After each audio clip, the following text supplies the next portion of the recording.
भाग एक। रहस्यमयी गायब। अंधेरी ठंडी रात थी। तेज बारिश की आवाज में भी पुलिस स्टेशन की घंटी गूंज उठी। जासूस मीरा सेन के सामने एक अजीब केस आया। डॉक्टर अर्जुन राव, मशहूर न्यूरोसाइंटिस्ट, अपनी लैब से रहस्यमयी तरीके से गायब हो गए थे। मीरा ने केस को समझने के लिए डॉक्टर राव की लैब जाने की तैयारी की, लेकिन जैसे ही वो वहां पहुंचने वाली थी, डॉक्टर राव का असिस्टेंट उसे रोक देता है। उसने घबराई हुई आवाज में कहा, मैडम, वहां मत जाइए। लैब से अजीब अजीब आवाजें आती हैं। कई बार रात को अंदर से कुछ टूटने फूटने की आवाज सुनाई देती है।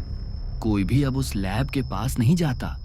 डॉक्टर राव ने खुद हमें चेतावनी दी थी कि चाहे कुछ भी हो जाए, अंदर मत जाना। लेकिन मीरा ने उसकी बातों को नजरअंदाज कर दिया। उसके अंदर का जासूस डर से ज्यादा जिज्ञासु था। उसने धीरे से दरवाजा खोला और देखा, लैब की दीवारों पर काले रंग से डरावने टेढ़े मेढ़े निशान बने थे, जैसे किसी ने खून से लिखे हों। मेज पर पड़ा था एक चमकता हुआ गहरा लाल पंख, जो अंधेरे में भी डर पैदा कर रहा था। मीरा ने जब जांच शुरू की तो उसे पता चला कि डॉक्टर राव सपनों की दुनिया में छुपे रहस्यों को खोज रहे थे। उनका मानना था कि इंसान सपनों के जरिए एक ऐसे यूनिवर्स में जा सकता है जिसकी हमने कभी कल्पना भी नहीं की। वो डीप स्लीप यानी गहरी नींद की अवस्था पर रिसर्च कर रहे थे। राव का कहना था कि जब इंसान गहरी नींद में होता है तो उसका शरीर यहीं रहता है, लेकिन उसकी आत्मा कहीं भी जा सकती है, किसी और दुनिया में, किसी और समय में।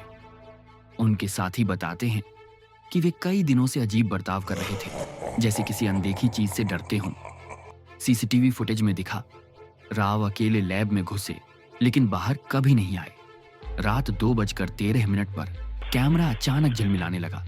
स्क्रीन पर अंधेरा छा गया और एक अजीब डरावनी फुसफुसाहट सुनाई दी। जागो। सब्सक्राइब कर लो इस गरीब कंटेंट क्रिएटर को, वरना अगले सीन में मैं मोमबत्ती खाते हुए मिलूंगा। जैसे जैसे मीरा केस में आगे बढ़ी, उसके साथ भी अजीब घटनाएं होने लगीं। हर रात उसे डरावने सपने आते, लंबे अंधेरे गलियारे, दीवारों पर रेंगती परछाइयां और किसी के घूरने का एहसास।